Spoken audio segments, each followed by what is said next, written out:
નમસ્કાર દર્શક મિત્રો, દેશ અને દુનિયાના તાજા સમાચાર તેમજ ઉપયોગી માહિતીના ફરી એક નવા વિડીયોમાં આપ સર્વે દર્શક મિત્રોનું ગુજ્જુ પોકેટ યુટ્યુબ ચેનલ પર હાર્દિક સ્વાગત છે।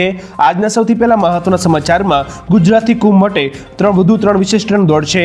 આના વિશે વધુ વિગતથી જાણીએ તો પશ્ચિમ રેલવે મોટી જાહેરાત કરી છે। તે મહાકુંભ મેળા 2025 દરમિયાન યાત્રીઓની માંગ અને સુવિધાને ધ્યાનમાં રાખતા ગુજરાતથી વધુ ત્રણ ટ્રેન દોડાવશે, જેમાં અમદાવાદથી જંઘઈ, સાબરમતીથી બનારસ અને વિશ્વામિત્રથી બલિયાની શામેલ છે। આ મહાકુંભ મેળા સ્પેશિયલ ટ્રેનો વિશેષ ભાડા પર ચલાવવાનો નિર્ણય લેવામાં આવ્યો છે। આ સ્પેશિયલ ટ્રેનોની વિગતો જાહેર પણ કરવામાં આવી છે। ત્યાં પછીના અગત્યના સમાચારમાં સોના ઇતિહાસ રચ્યો। આના વિશે વિગતથી વાત કરીએ તો 5મી ફેબ્રુઆરીના રોજ સતત ત્રીજા દિવસે સોનું ઓલ ટાઈમ હાઈ પર પહોંચ્યું છે। India Boolean and jewellers association અનુસાર 24 કેરેટ સોનાના 10 ગ્રામનો ભાવ 1313 રૂપિયા વધીને 84,323 રૂપિયા થયો છે। તે પહેલીવાર 84,000ને પાર થયું છે, જ્યારે 6મી ફેબ્રુઆરીના રોજ સોનું 83,010 રૂપિયા પ્રતિ 10 ગ્રામના સર્વકાલીન ઉચ્ચતમ સ્તરે હતું। આ ઉપરાંત ચાંદી પણ 1,628 રૂપિયા મોંઘું થઈને 95,421 રૂપિયા પ્રતિ કિલો થઈ ગયું છે। એના પછીના વધુ એક મહત્વના સમાચારમાં કોંગ્રેસના સ્ટાર પ્રચારકો જાહેર। આના વિશે વિગતથી જાણીએ તો રાજ્યમાં સ્થાનિક સ્વરાજ્યની ચૂંટણીને લઈને હવે કોંગ્રેસ મેદાને આવી છે।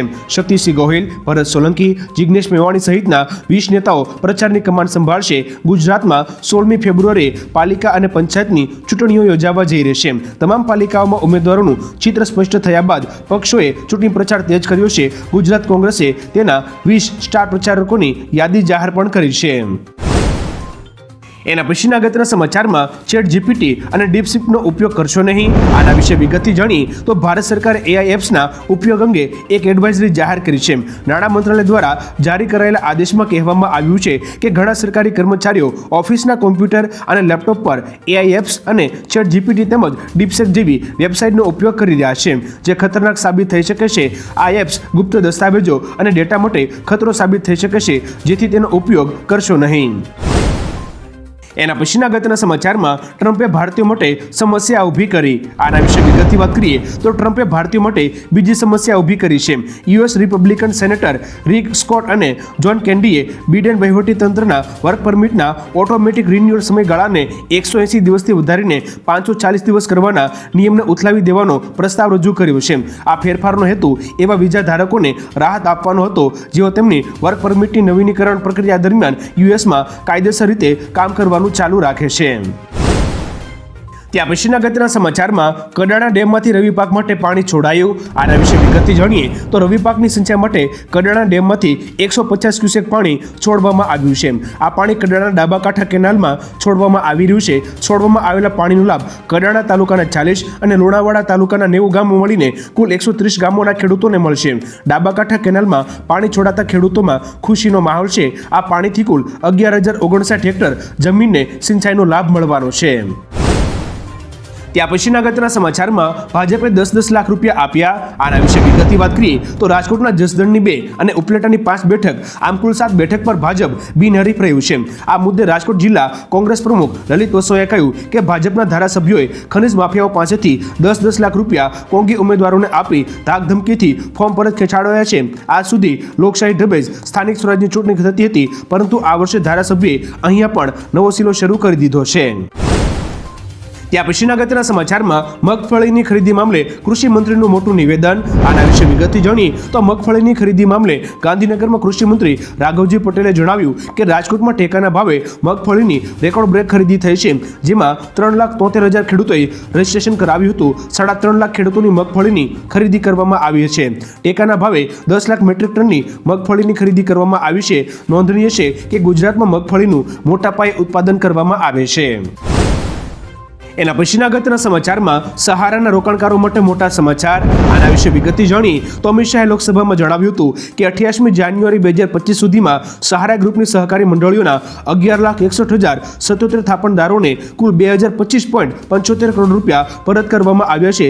CRCS સહારા રિફંડ પોર્ટલ અનુસાર હવે જેમની 5 લાખ રૂપિયા સુધીની રકમ સહારા ઇન્ડિયામાં ફસાયેલી છે તેઓ તેમના રિફંડ માટે અરજી કરી શકે છે। 5 લાખ રૂપિયાથી વધુની રકમ માટે અરજી કરવાની તારીખ પછીથી જાહેર કરવામાં આવશે। એના પછીના મહત્વના સમાચારમાં ગુજરાતને લઈને આગાહી, આના વિશે વિગતથી જાણીએ તો હવામાન વિભાગ અનુસાર આવનારા 7 દિવસો દરમિયાન ગુજરાત રાજ્યમાં સૂકું વાતાવરણ રહેશે. આવનારા દિવસોમાં ઠંડીનું જોર થોડું ઘટી શકે છે. લઘુત્તમ તાપમાનમાં 2 થી 3 ડિગ્રીનો વધારો થશે તો બીજી તરફ રાજ્યમાં સૌથી ઓછું 9.8 ડિગ્રી તાપમાન નલિયામાં નોંધાયું હતું. આ સાથે રાજ્યના હવામાનમાં પલટાની સંભાવના પણ વ્યક્ત કરવામાં આવી છે. ત્યાં પછીના અગત્યના સમાચારમાં ભાવ ઘટતા ખેડૂતોએ ટામેટા પશુઓને ખવડાવ્યા. આના વિશે વિગતથી જાણીએ તો અરવલ્લી જિલ્લાના મોડાસા તાલુકાના બોરડીકંપા ગામમાં ખેડૂતો ટામેટાના તળિયે બેઠેલા ભાવ સામે અનોખો વિરોધ નોંધાવ્યો છે. ખેડૂતે પોતાના મહેનતથી ઉગાડેલા ટામેટા પશુઓને ખવડાવીને પોતાનો રોષ વ્યક્ત કર્યો છે. છેલ્લા 1 સપ્તાહથી ભાવમાં મોટો કડાકો બોલ્યો છે. લગ્ન સિઝન દરમિયાન માંગ વધવા છતાં ટામેટાના ભાવ પ્રતિ કિલો 20 થી ઘટીને માત્ર 2 થી 3 રૂપિયા થઈ ગયા છે. દર્શક મિત્રો, ખેડૂતોની આવી હાલત વિશે તમારું શું માનવું છે? નીચે કોમેન્ટ કરીને જરૂરથી જણાવજો. એના પછીના અગત્યના સમાચારમાં યુએસ ભારતીયોને આવી રીતે હાથકડી પહેરાવીને ન મોકલે. શશી થરૂરના નિવેદન વિશે વાત કરીએ તો યુએસએથી ભારતીયોને હથકડી અને જંજીરોમાં બાંધીને લાવવામાં આવી રહ્યા છે. આ દરમિયાન કોંગ્રેસ સાંસદ અને વિદેશી મામલા પર બનેલી સંસદીય સમિતિના ચેરમેન શશી થરૂરનું પણ નિવેદન સામે આવ્યું છે. તેમણે કહ્યું કે અમેરિકાને ગેરકાયદેસર રીતે ભારતીય પ્રવાસીઓને પાછા મોકલવાનો પૂરો અધિકાર છે, પણ આ લોકોને હથકડી કે સાંકળ બાંધીને ન લાવવા જોઈએ. તેમને સૈન્ય વિમાનમાં પણ ન લાવવા જોઈએ. ત્યાં પછીના અગત્યના સમાચારમાં ડિપોર્ટ કરાયેલા ભારતીયોમાં સૌથી વધુ ઉત્તર ગુજરાતના. આના વિશે વિગતથી જાણીએ તો અમેરિકાની ટ્રમ્પ સરકારે કરેલી કાર્યવાહી બાદ 37 ગુજરાતીઓ સહિત 104 ભારતીય ઇમિગ્રન્ટ્સને પાછા વિમાન માર્ગે ધકેલવામાં આવ્યા છે. જેમાં ઉત્તર ગુજરાતના મહેસાણા, પાટણનગર, ગાંધીનગર અને બનાસકાંઠા જિલ્લાના 32 લોકોનો સમાવેશ થાય છે. જેમાં પાછા ધકેલાયેલા લોકોની પોલીસ દ્વારા પૂછપરછમાં કબૂતરબાજીની ચોંકાવનારી હકીકતોનો પર્દાફાશ થવાની શક્યતા રહેલી છે. એના પછીના અગત્યના સમાચારમાં ભારતના અમીર મંદિરમાં હવે હિન્દુ કર્મચારીઓ જ કામ કરી શકશે. આના વિશે વિગતથી જાણીએ તો તિરુપતિ બાલાજી મંદિરના શાસી નિકાસ તિરુમલા તિરુપતિ દેવસ્થાનમે મંદિરના ઉત્સવો અને અનુષ્ઠાનોમાં સામેલ દરમિયાન કથિત રીતે બિન હિન્દુ ધાર્મિક પ્રવૃત્તિઓમાં ભાગ લેવા માટે 18 બિન હિન્દુ કર્મચારીઓ વિરુદ્ધ એક્શન લીધી છે. ટીટીડીના ચેરમેન BR નાયડુના નિર્દેશો બાદ બોર્ડે મંદિરની આધ્યાત્મિકતા પવિત્રતાને બનાવી રાખવા માટે પોતાની કટિબદ્ધતાનો હવાલો આપતા તેમને હટાવવાનો આદેશ જાહેર કર્યો છે. એના પછીના અગત્યના સમાચારમાં ગાંધીધામમાં 3000 ગેરકાયદે દબાણ હટાવવા નોટિસ. આના વિશે વિગતથી જાણીએ તો ગાંધીધામ મહાનગરપાલિકા જાહેર થયા બાદ શહેરના માર્ગો પહોળા બને અને દબાણોને હટાવાય તે માટે ગાંધીધામ અને આદિપુરમાં 3000 થી વધુ લોકોને દબાણ સ્વેચ્છાએ હટાવી લેવા નોટિસ આપી હતી. જે સમય મર્યાદામાં હટાવવામાં નહીં આવે તો મહાનગરપાલિકા દબાણ હટાવશે તેવી ચીમકી પણ આપવામાં આવી હતી. જે અંતર્ગત હવે ગાંધીધામ મહાનગરપાલિકા દ્વારા દબાણ હટાવવાની કાર્યવાહી આરંભી છે. એના પછીના મહત્વના સમાચારમાં ચીન 2024માં ચંદ્ર પર ફ્લાઇંગ રોબોટ મોકલશે. આના વિશે વિગતથી જાણીએ તો ચીન 2024માં ચંદ્રના અંધકારભર્યા હિસ્સામાં બરફમાં થીજી ગયેલા જળની શોધ માટે ફ્લાઇંગ રોબોટ મોકલવા આયોજન કરી રહ્યું છે. ચીનના સ્ટેટ મીડિયાના સૂત્રોએ એવી માહિતી આપી છે કે ચીન તેના ચાંગ મિશન 7 અંતર્ગત ફ્લાઇંગ ડિટેક્ટર નામનો રોબોટ ચંદ્રના દક્ષિણ ધ્રુવ પ્રદેશમાં મોકલશે. આ પ્રોજેક્ટનો હેતુ ચીન આવતા 5 વર્ષ દરમિયાન તેના અવકાશ યાત્રીઓને ચંદ્રની ધરતી પર ઉતારવા ઈચ્છે છે. એના પછીના મહત્વના સમાચારમાં રશિયા સામેના યુદ્ધમાં યુક્રેનના 45,000 સૈનિકો શહીદ. આના વિશે વિગતથી જાણીએ તો રશિયા સામેનું યુદ્ધ યુક્રેનને ભારે પડ્યું છે. જે અંગે યુક્રેનના પ્રેસિડેન્ટ વોલોદિમીર ઝેલેન્સ્કીએ જણાવ્યું હતું કે રશિયા સાથેના યુદ્ધના 3 વર્ષ દરમિયાન તેના લગભગ 45,000થી વધારે સૈનિકો માર્યા ગયા છે અને લગભગ 4 લાખ જવાનો ઈજા પામ્યા છે. જ્યારે કીવ આવેલા બ્રિટિશ વિદેશી સચિવે યુક્રેન માટે 5.5 કરોડ પાઉન્ડનું સહાય પેકેજ જાહેર કર્યું છે. ત્યાર પછીના મહત્વના સમાચારમાં બ્રાઝિલમાં ભારતીય બ્રીડની ગાય ₹40 કરોડમાં વેચાય. આના વિશે વિગતથી જાણીએ તો બ્રાઝિલના મિનાસ ગેરેસના પશુ મેળામાં રેકોર્ડ બન્યો છે, કારણ કે ભારતના આંધ્રપ્રદેશ અને તેલંગાણામાં મળનારી નેલ્લોર બ્રીડની ગાય ચર્ચામાં આવી છે. VRTના 19 નામની ગાયનું વજન 1101 કિલોગ્રામ છે, જે સામાન્ય ગાય કરતાં બમણું છે. અસાધારણ જનીનો અને શારીરિક સુંદરતાના આધારે તે જાણીતી છે. આ પહેલા તેણે મિસ સાઉથ અમેરિકાનું ટાઇટલ પણ જીત્યું હતું. આ મેળામાં ભારતીય બ્રીડની ગાય ₹40 કરોડમાં વેચાય છે. ત્યાં પછીના અગત્યના સમાચારમાં રાજ્યના રેશન કાર્ડ ધારકો ખાસ ધ્યાન આપે, આના વિશે વિગતથી જાણીએ તો રાશન કાર્ડ ધારકોને ઈ-કેવાયસી ફરજિયાત કરવા માટે સરકારે જાહેર કર્યું છે, જેની છેલ્લી તારીખ 15મી ફેબ્રુઆરી 2025 છે. જેમણે ઈ-કેવાયસી કરાવ્યું નથી તેમને ઝટકો મળી શકે છે. ઈ-કેવાયસી ન કરાવેલ રેશન કાર્ડ ધારકોને 15મી ફેબ્રુઆરી બાદ રાશનનો જથ્થો ના મળે તેવી પણ સંભાવના રહેલી છે. જો તમે કે તમારા પરિવારનું ઈ-કેવાયસી કરાવ્યું ના હોય તો 15મી ફેબ્રુઆરી 2025 પહેલા કરાવી લો, કારણ કે આ એક ઇલેક્ટ્રોનિક પ્રક્રિયા છે જેનાથી સરકાર રેશન કાર્ડ ધારકોની સાચી ઓળખ કરી રહી છે. ત્યાં પછીના અગત્યના સમાચારમાં આગામી 8મી અને 9મી ફેબ્રુઆરી દરમિયાન યોજાશે મિલેટ મહોત્સવ. આના વિશે વિગતથી વાત કરીએ તો ગુજરાત પણ જાડા અને બરછટ અનાજના ઉપયોગ અને વપરાશને પ્રોત્સાહન આપી રહ્યું છે અને તેના ભાગરૂપે મુખ્યમંત્રી ભૂપેન્દ્ર પટેલના નેતૃત્વમાં આગામી 8મી અને 9મી ફેબ્રુઆરી 2025 દરમિયાન રાજ્યમાં મિલેટ મહોત્સવ અને પ્રાકૃતિક ફાર્મર માર્કેટ 2025 કાર્યક્રમનું આયોજન કરવામાં આવ્યું છે. આ 2 દિવસીય કાર્યક્રમનો ઉદ્દેશ મિલેટ્સ ઉત્પાદનો તેમજ પ્રાકૃતિક કૃષિને પ્રોત્સાહન આપવાનો છે. ત્યાં પછીના અગત્યના સમાચારમાં સાઉદી અરેબિયાએ ટ્રમ્પને આપ્યો મોટો ઝટકો. આના વિશે વિગતથી જાણીએ તો સાઉદી અરેબિયાએ ડોનાલ્ડ ટ્રમ્પને મોટો ઝટકો આપ્યો છે.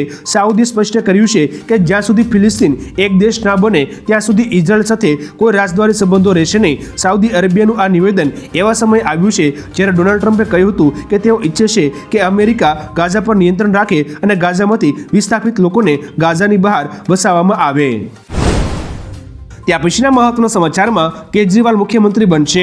આના વિશે વિગતથી વાત કરીએ તો એક્ઝિટ પોલ પર પ્રતિક્રિયા આપતા આમ આદમી પાર્ટીના નેતા રીના ગુપ્તાએ કહ્યું કે દિલ્હીમાં આ ચોથી ચૂંટણી છે જેમાં મેં ભાગ લીધો છે. તમે અન્ય મતદાન જોઈ શકો છો, પછી ભલે તે 2013, 2015 કે 2020 હોય, એક્ઝિટ પોલ હંમેશા આમ આદમી પાર્ટીને ઓછી બેઠક આપે છે અને જ્યારે વાસ્તવિક પરિણામો આવશે ત્યારે આમ આદમી પાર્ટીને બમ્પર બેઠકો મળશે. અરવિંદ કેજરીવાલ ઐતિહાસિક બેઠકો મેળવવા જઈ રહ્યા છે. ચોથી વખત દિલ્હીના લોકો અરવિંદ કેજરીવાલને તેમના મુખ્યમંત્રી બનાવશે. દર્શક મિત્રો, તમારું શું માનવું છે? અરવિંદ કેજરીવાલ મુખ્યમંત્રી બની શકશે કે નહીં? નીચે કોમેન્ટ કરીને જરૂરથી જણાવજો. ત્યાં પછીના અગત્યના સમાચારમાં વિદ્યાર્થીઓ માટે આવ્યા ખુશખબર. આના વિશે વિગતથી જાણીએ તો રાજ્યમાં કોમન એન્ટ્રન્સ ટેસ્ટની તૈયારી કરતા વિદ્યાર્થીઓ માટે સારા સમાચાર આવ્યા છે. આગામી 22મી માર્ચે કોમન એન્ટ્રન્સ ટેસ્ટ યોજાશે, જે પરીક્ષા માટે ઓનલાઈન ફોર્મ 7મી ફેબ્રુઆરી 2025થી ભરી શકાશે. જ્ઞાનશક્તિ રેસિડેન્શિયલ ટ્રાઇબલ સ્કૂલ, રક્ષા શક્તિ સ્કૂલ તથા એકલવ્ય રેસિડેન્સી સ્કૂલમાં એડમિશન માટે આ કોમન એન્ટ્રન્સ ટેસ્ટ આપવામાં આવે છે. વર્ષ 2025-26માં ધોરણ 6માં પ્રવેશ માટે માર્ચ મહિનામાં આ ટેસ્ટ યોજવામાં આવશે. ત્યાં પછીના અગત્યના સમાચારમાં કાર માલિકો માટે ખુશખબર. આના વિશે વિગતથી જાણીએ તો કેન્દ્ર સરકાર રાષ્ટ્રીય ધોરીમાર્ગો પર વારંવાર મુસાફરી કરતા ખાનગી કાર માલિકોને સારા સમાચાર આપવા જઈ રહી છે. ખાસ કે તેમના માટે વાર્ષિક ₹3,000 અને 15 વર્ષ માટે ₹30,000માં પાસ લાવશે, જે રકમ એક જ વાર ચૂકવવી પડશે. આની મદદથી તમે દેશના કોઈપણ રાષ્ટ્રીય ધોરીમાર્ગ પર ગમે તેટલી વાર મુસાફરી કરી શકશો. હાલમાં નિયમ છે કે ₹340ના માસિક પાસ સાથે તમે ફક્ત એક જ ટોલ પ્લાઝા પર જઈ શકો છો. ત્યાં પછીના મહત્વના સમાચારમાં બેટ દ્વારકામાં 467 દબાણો દૂર કરાયા. આના વિશે વિગતથી જાણીએ તો બેટ દ્વારકાને ગેરકાયદેસર બાંધકામથી સંપૂર્ણપણે દબાણ મુક્ત કરાયું છે, જેમાં 414 રહેણાંક બાંધકામો, 33 અન્ય બાંધકામો, 20 કોમર્શિયલ બાંધકામો દૂર કરાયા છે. ભવિષ્યમાં નવું બાંધકામ અહીં ન થાય તે માટે પોલીસ સઘન તપાસ હાથ ધરશે. બેટ દ્વારકા અને દ્વારકા જિલ્લાના તમામ ટાપુઓ હવે દબાણ મુક્ત કરાયા છે. આ વિસ્તારમાં કોઈ વ્યક્તિની શંકાસ્પદ ગતિવિધિઓ જણાશે તો કાયદેસરની કાર્યવાહી કરાશે, જેના માટે પોલીસ સક્રિય રહેશે. ત્યાં પછીના અગત્યના સમાચારમાં યુએસથી પરત આવેલા લોકો કોઈ આરોપી નથી. આના વિશે વિગતથી વાત કરીએ તો ટ્રમ્પ સરકારની કડક કાર્યવાહીને કારણે અમેરિકાથી 104 ભારતીયોને પરત ફરવું પડ્યું છે, જેમાં 33 ગુજરાતીઓનો સમાવેશ થાય છે. આ લોકોને લઈ પૂર્વ નાયબ મુખ્યમંત્રી નીતિન પટેલે પ્રતિક્રિયા આપતા કહ્યું કે અમેરિકાથી પાછા આવેલા લોકો કોઈ ગુનેગાર નથી, પણ આપણા ગુજરાતીઓ છે. નીતિન પટેલે લોકોને વિનંતી કરી કે તેઓને એક આરોપી તરીકે ન જોવા જોઈએ. ત્યાં પછીના અગત્યના સમાચારમાં સંસદમાં વિપક્ષી સાંસદોનો વિરોધ. આના વિશે વિગતથી જાણીએ તો વિપક્ષી સાંસદો દ્વારા 6ઠી ફેબ્રુઆરીના રોજ સંસદ પરિસરમાં વિરોધ પ્રદર્શન કરવામાં આવ્યું હતું. આ વિપક્ષી સાંસદો અમેરિકા દ્વારા 104 ગેરકાયદેસર ભારતીયોને હાથકડી પહેરાવીને લશ્કરી વિમાનમાં ભારત મોકલ્યા તે મામલે વિરોધ કરી રહ્યા હતા. રાહુલ ગાંધી, અખિલેશ યાદવ અને પ્રિયંકા ગાંધી પણ વિરોધ પ્રદર્શનમાં સામેલ થયા હતા. કેટલાક સાંસદોએ પણ હાથમાં હથકડી પહેરી હતી. હાથમાં પ્લેકાર્ડ અને સૂત્રોચ્ચાર સાથે વિરોધ કરી સરકારને જવાબ માંગવા કહ્યું છે. ત્યારબાદના અગત્યના સમાચારમાં અમેરિકા બાદ આર્જેન્ટિનાએ WHO સાથે છેડો ફાડ્યો. આના વિશે વિગતથી જાણી તો અમેરિકા બાદ આર્જેન્ટિનાએ પણ વર્લ્ડ હેલ્થ ઓર્ગેનાઇઝેશન એટલે કે WHO માંથી ખસી જવાનો નિર્ણય લીધો છે. આર્જેન્ટિનાના રાષ્ટ્રપતિ જેવિયર મિલેઈના પ્રવક્તાએ કહ્યું કે UN એજન્સી સાથે ગંભીર મતભેદોને કારણે વર્લ્ડ હેલ્થ ઓર્ગેનાઇઝેશનમાંથી ખસી જવાનો આદેશ આપવામાં આવ્યો છે. આર્જેન્ટિના કોઈપણ આંતરરાષ્ટ્રીય સંસ્થાને તેના સાર્વભૌમત્વમાં દખલ કરવાની મંજૂરી આપશે નહીં. ત્યાં પછીના અગત્યના સમાચારમાં ગુજરાતમાં યુસીસી મુદ્દે આદિવાસી સમાજનો વિરોધ. આના વિશે વિગતથી વાત કરીએ તો ગુજરાત સરકારે યુનિફોર્મ સિવિલ કોડ એટલે કે યુસીસી માટે કમિટીની રચના કરતા આદિવાસી સમાજે મહત્વપૂર્ણ માંગ ઉઠાવી છે. આદિવાસી સમાજના અગ્રણી નેતા કેતન બામણીએ માંગ કરી છે કે આદિવાસી સમાજને કોમન સિવિલ કોડમાંથી મુક્તિ આપવામાં આવે. તેમની માંગ છે કે આદિવાસી સમાજની વિશિષ્ટ ઓળખ અને પરંપરાઓને જાળવી રાખવા માટે તેમને કોમન સિવિલ કોડના દાયરામાંથી બહાર રાખવામાં આવે. ત્યાં પછીના મહત્વના સમાચારમાં બિનનિવાસી ગુજરાતીઓ માટે ગુજરાત સરકાર લાવ્યું ગુજરાત કાર્ડ યોજના. આના વિશે વિગતથી જાણી તો બિનનિવાસી ગુજરાતીઓ માટે ગુજરાત સરકાર ગુજરાત કાર્ડ યોજના અમલમાં મૂકી છે. આ કાર્ડથી લોકો ગુજરાતના વિવિધ સ્થળોએ 907 જેટલી સંસ્થાઓમાંથી 20%થી 30% સુધી ડિસ્કાઉન્ટ મેળવી શકશે. જેમાં હોટલ, જ્વેલર સ્ટોર્સ, હોસ્પિટલો, ટ્રાવેલ, બેન્કિંગ સંસ્થાનો સમાવેશ થાય છે. ગુજરાત પ્રવાસન નિગમના અતિથિ ઘરમાં ગુજરાત કાર્ડ ધારકોને 20% વળતર મળશે. આ ઉપરાંત ગુજરાત પ્રવાસન દ્વારા સંચાલિત કાર્યક્રમોમાં કાર્ડ ધારકને પ્રવેશમાં પ્રાથમિકતા આપવામાં આવશે. ત્યાર પછીના અગત્યના સમાચારમાં આ તારીખે 3 કલાક માટે યુપીઆઈ ટ્રાન્ઝેક્શનની સુવિધા બંધ રહેશે. આના વિશે વિગતથી જાણી તો આજકાલ નાણાકીય વ્યવહારમાં ઓનલાઈનનું ચલણ વધી ગયું છે અને લોકો યુપીઆઈનો ઉપયોગ કરીને નાની મોટી ખરીદી કરતા હોય છે. એચડીએફસી બેંકે તેના ગ્રાહકોને જાણ કરી છે કે 8મી ફેબ્રુઆરી 2025ના રોજ તેમના ગ્રાહકો 3 કલાક માટે યુપીઆઈ સિસ્ટમ દ્વારા વ્યવહાર કરી શકશે નહીં. એટલે કે આ એચડીએફસી બેંક સિવાયના ગ્રાહકોને લાગુ રહેશે નહીં. રાત્રે 12થી 3 વાગ્યા સુધી યુપીઆઈ સેવા બંધ રહેશે. ત્યારબાદના અગત્યના સમાચારમાં વડાપ્રધાન મોદી 10મી ફેબ્રુઆરી યોજશે પરીક્ષા પર ચર્ચા કાર્યક્રમ. આના વિશે વિગતથી જાણી તો વડાપ્રધાન મોદીનો સૌથી લોકપ્રિય કાર્યક્રમ પરીક્ષા પર ચર્ચા 2025 કાર્યક્રમ સોમવારે 10મી ફેબ્રુઆરી 2025ના રોજ નવી દિલ્હીના ભારત મંડપમ ખાતે આયોજિત કરવામાં આવશે. આ વખતે વડાપ્રધાન મોદીની સાથે બોલિવૂડ અભિનેત્રી દીપિકા પાદુકોણ, બોક્સિંગ ચેમ્પિયન મેરી કોમ, અવની લેખારા અને આધ્યાત્મિક ગુરુ સદગુરુ પણ પરીક્ષા પર ચર્ચાના 8મા સંસ્કરણમાં ભાગ લેશે. આ કાર્યક્રમ દરમિયાન બાળકો જીવનના પડકારોનો સામનો કરવાની કુશળતા શીખી શકશે. એના પછીના અગત્યના સમાચારમાં ભારતીય રેલવેએ સુપર એપ સ્વરાય લોન્ચ કરી. આના વિશે વિગતથી જાણી તો ભારતીય રેલવેએ એક સુપર એપ સ્વરાય લોન્ચ કરી છે જે તમારી દરેક જરૂરિયાત અને સમસ્યાનું સમાધાન પૂરું પાડશે. રેલવે મુસાફરોની સુવિધાઓને એક જ પ્લેટફોર્મ પર લાવવા માટે તેની નવી સુપર એપ સ્વરાય લોન્ચ કરી છે. આ એપમાં મુસાફરોને ટ્રેન ટિકિટ બુકિંગથી લઈને ટ્રેનના PNR સ્ટેટસ અને ફૂડ ઓર્ડર સુધીની બધી સેવાઓ એક જ જગ્યાએ પૂરી પાડશે. ત્યાં પછીના અગત્યના સમાચારમાં ચારધામ યાત્રા પર જતા શ્રદ્ધાળુઓ માટે સારા સમાચાર. આના વિશે વિગતથી વાત કરીએ તો એપ્રિલ મહિનામાં ઉત્તરાખંડમાં શરૂ થનારી ચારધામ યાત્રા દરમિયાન શ્રદ્ધાળુઓની ઓનલાઈન નોંધણીની સાથે ઓફલાઈન નોંધણી પણ કરવામાં આવશે, જેથી ઇન્ટરનેટનો ઉપયોગ કરવામાં અસમર્થ યાત્રાળુઓને કોઈ મુશ્કેલી ના પડે. બેઠકમાં નિર્ણય લેવામાં આવ્યો કે ભક્તોની ઓનલાઈન નોંધણીની સાથે 40% ઓફલાઈન નોંધણી પણ કરવામાં આવશે, જેથી ગ્રામીણ વિસ્તારોમાંથી આવતા ભક્તોને આ મુશ્કેલીમાંથી રાહત મળી શકે. ગયા વખતે ફક્ત ઓનલાઈન રજિસ્ટ્રેશન સિસ્ટમને કારણે મુસાફરોને ઘણી સમસ્યાઓનો સામનો કરવો પડ્યો હતો. ત્યારબાદના અગત્યના સમાચારમાં દારૂના શોખીનો માટે સારા સમાચાર. આના વિશે વિગતથી જાણી તો ઉત્તર પ્રદેશમાં એક્સાઇઝ પોલિસી અંગે લેવામાં આવેલા એક મહત્વપૂર્ણ નિર્ણય અંતર્ગત હવે ભારતીય દારૂ, વિદેશી દારૂ, બિયર અને ગાંજાના છૂટક વેચાણની દુકાનો માટે લાયસન્સ ઈ-લોટરી સિસ્ટમ દ્વારા ઉપલબ્ધ થશે. આ વખતે વિભાગ જૂના લાયસન્સનું નવીનીકરણ કરશે નહીં. જોકે લાયસન્સ નવીનીકરણનો વિકલ્પ આવતા વર્ષે એટલે કે 2026-27માં આપવામાં આવશે. આ ઉપરાંત અગાઉ 2018-19માં દારૂની દુકાનો ફક્ત ઈ-લોટરી સિસ્ટમ દ્વારા ફાળવવામાં આવી હતી. ત્યાં પછીના અગત્યના સમાચારમાં ટ્રાન્સજેન્ડર એથ્લેટ્સ અંગે ટ્રમ્પનો મોટો નિર્ણય. આના વિશે વિગતથી વાત કરીએ તો અમેરિકાના રાષ્ટ્રપતિ ટ્રમ્પે ટ્રાન્સજેન્ડર ખેલાડીઓને મહિલા રમતોમાં ભાગ લેવા પર પ્રતિબંધ મૂક્યો છે. ટ્રમ્પે તાજેતરમાં એક આદેશ પર હસ્તાક્ષર કર્યા છે જે હેઠળ ટ્રાન્સજેન્ડર લોકો હવે મહિલા રમતોમાં ભાગ લઈ શકશે નહીં. આ આદેશ હેઠળ કેન્દ્રીય એજન્સીઓને સત્તા આપવામાં આવી છે કે તેઓ ખાતરી કરે કે લિંગને જન્મ સમયે સોંપાયેલ લિંગ તરીકે વ્યાખ્યાયિત કરવામાં આવે. ટ્રમ્પે આ નિર્ણયને મહિલા રમતગમતના રક્ષણ માટે મહત્વપૂર્ણ ગણાવ્યો છે. ત્યાં પછીના અગત્યના સમાચારમાં અમિત શાહે સુરક્ષા એજન્સીઓને આપ્યા કડક નિર્દેશ. આના વિશે વિગતથી વાત કરીએ તો કેન્દ્રીય ગૃહમંત્રી અમિત શાહે બુધવારે તમામ સુરક્ષા એજન્સીઓને જમ્મુ અને કાશ્મીરમાં આતંકવાદ સામેની લડાઈ વધુ તીવ્ર બનાવવાનો નિર્દેશ આપ્યો હતો. ગૃહમંત્રીએ શૂન્ય ઘૂસણખોરીના લક્ષ્યને પ્રાપ્ત કરવા માટે આ આદેશ આપ્યો હતો. જમ્મુ અને કાશ્મીરમાં સુરક્ષા પરિસ્થિતિની સમીક્ષા માટે અમિત શાહે 2 દિવસમાં 2 ઉચ્ચસ્તરીય બેઠકો યોજી હતી. તેમણે તમામ સુરક્ષા એજન્સીઓને ઘૂસણખોરો અને આતંકવાદીઓ સાથે વધુ કડક રીતે વ્યવહાર કરવાનો નિર્દેશ આપ્યો છે અને કહ્યું કે તેમનો સંપૂર્ણ નાશ કરવો જોઈએ.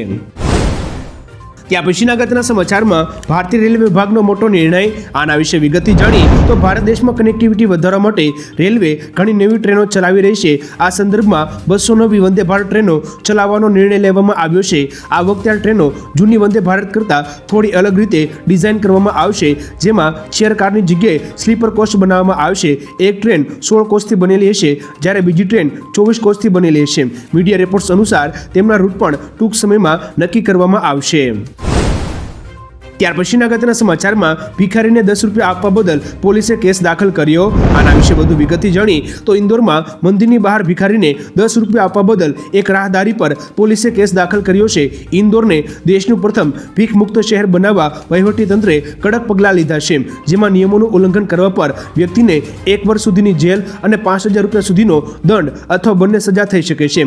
કોઈએ ભીખ આપી હોવાની માહિતી આપવા બદલ વહીવટીતંત્ર તેને 1,000 રૂપિયાનું ઇનામ પણ આપે છે. ત્યાં પછીના અગત્યના સમાચારમાં MS યુનિવર્સિટીમાં પ્રોફેસરોની અછત. આના વિશે વિગતથી જાણી તો વડોદરામાં આવેલી વિશ્વવિખ્યાત MS યુનિવર્સિટીમાં પ્રોફેસરોની અછત હોવાની માહિતી સામે આવી છે.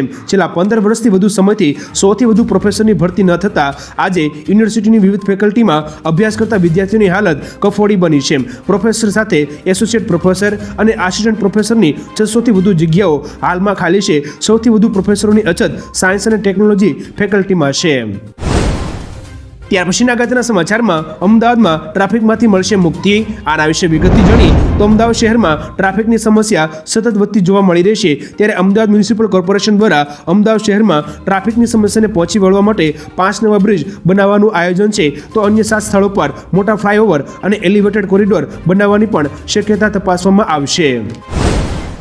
ત્યાં પછીના અગત્યના સમાચારમાં કોટકે દેશનું પ્રથમ MSCI ટ્રેકિંગ ETF લોન્ચ કર્યું. આના વિશે વધુ વિગતથી જાણીએ તો કોટક મહિન્દ્રા મ્યુચ્યુઅલ ફંડે MSCI એટલે કે Morgan Stanley Capital International India ઇન્ડેક્સને ટ્રેક કરતું દેશનું પ્રથમ ફંડ લોન્ચ કર્યું છે. તે શેર બજારમાં લાર્જ કેપ અને મિડ કેપ સેગમેન્ટના પ્રદર્શનને માપવા માટે રચાયેલ છે. આ ઇન્ડેક્સમાં 156 કંપનીઓનો સમાવેશ થાય છે, જે ભારતીય ઇક્વિટી બજારના લગભગ 85% હિસ્સાને આવરી લેશે. આમાં ઘણી મોટી ભારતીય કંપનીઓનો સમાવેશ પણ થાય છે. ત્યાં પછીના અગત્યના સમાચારમાં મુકેશ અંબાણીએ ભારતની પહેલી બુલેટ પ્રૂફ રોલ્સ રોય ખરીદી. આના વિશે વિગતથી જાણી તો ભારતના સૌથી ધની ઉદ્યોગપતિ મુકેશ અંબાણીએ પોતાના કાર કલેક્શનમાં વધુ એક શાનદાર કારનો ઉમેરો કર્યો છે. તેમણે ભારતની પહેલી bullet proof Rolls Royce Cullinan car ખરીદી છે. આ એક લક્ઝરી SUV કારની કિંમત 13 કરોડ રૂપિયા હોવાનું કહેવાય છે. આ કાર અતિ આધુનિક સુરક્ષા સુવિધાઓથી સજ્જ છે, જેમાં ઉચ્ચતમ સુરક્ષા ધોરણોને પૂર્ણ કરતા બખ્તર સુરક્ષાનો સમાવેશ થાય છે.